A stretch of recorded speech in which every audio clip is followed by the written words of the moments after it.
there's underrepresentation across the board everywhere. And I think that people are trying to um, draw attention to that now, and people are recognizing that there's this underrepresentation. But I think there's a bit of misunderstanding with why that's such a problem. And For example, the music industry, if you look at orchestral composers and people who work on films, the overwhelming majority is men, and particularly white men. And so as a female composer, it's quite intimidating. And when women do get success in these kinds of things, it's quite a big deal, because it doesn't happen a lot. And I think there are lots of people who they're aware that there's a problem with it, and in the sort of it seems like there's an attempt um, to not be seen as discriminatory, and then sort of miss the entire point in the process. So they will avoid discussing inclusivity, and they'll avoid discussing diversity in general, under the viewpoint of not wanting to cause offence. When actually, we should recognise that um, people have differences and have empathy for those differences.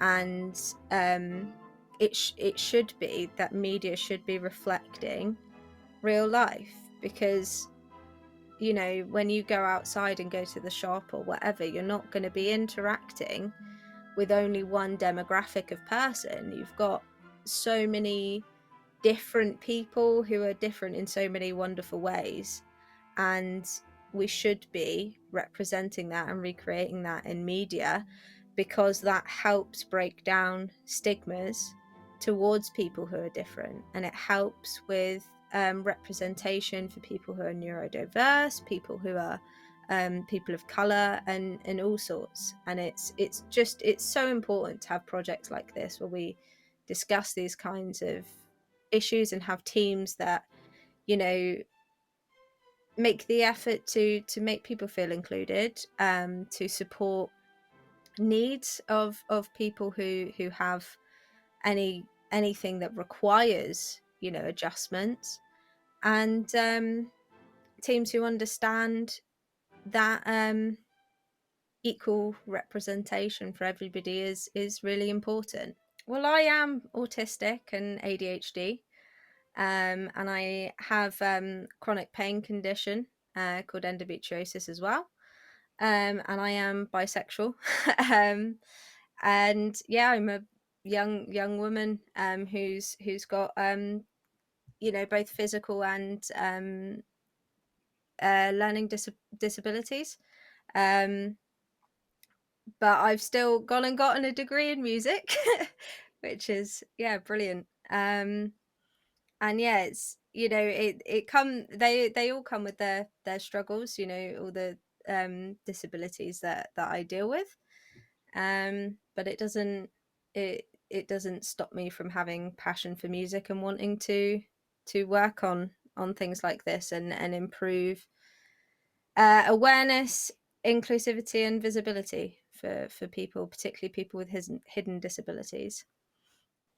So there's a lot of um, viewpoints that if people have a kind of disability, that it is um, better to hire somebody who doesn't have a disability, and you don't need to put accommodations and things in place, because there's the kind of thought process of, why would I hire someone who might have to take days off or whatever because they've got a chronic pain condition, or why would I hire somebody who is autistic and asks me 10 million questions about something that I've asked them to do, because it should be obvious what I want them to do, when I could hire somebody who doesn't take those days off or doesn't need me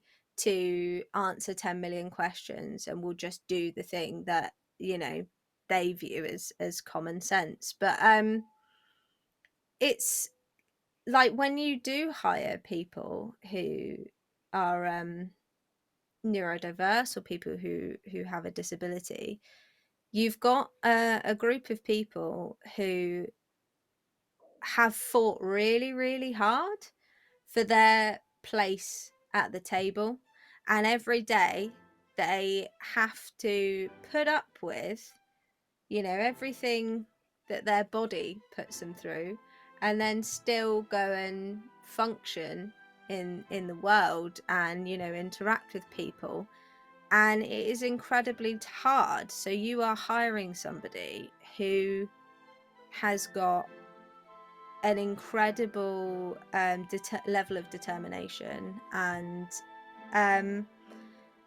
a lot of people who are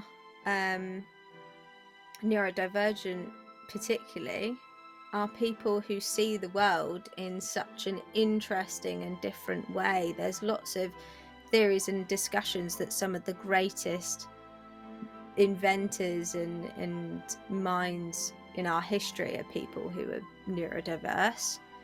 And I think that, people need to stop looking at somebody who applies for a job that has some kind of disability or difference, and just looking at that difference and saying that's going to be complicated, I don't want to deal with that, and actually looking at the whole person and seeing what they can offer, and then doing everything you can to meet that person's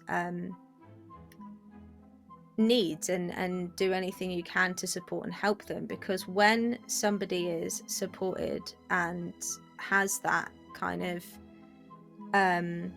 trust in the person that's employed them, and has that good relationship and connection, they will move the earth to provide, what the best of what they can.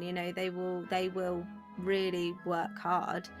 I think a lot of people, myself included, find when you work for somebody who doesn't care and doesn't want to support you and treats you as though you're replaceable and all of these things, you're not going to want to put in the effort and work for them. And I think it's so important to really sort of, like, particularly small accommodations, allow people to have some flexibility and have basic empathy.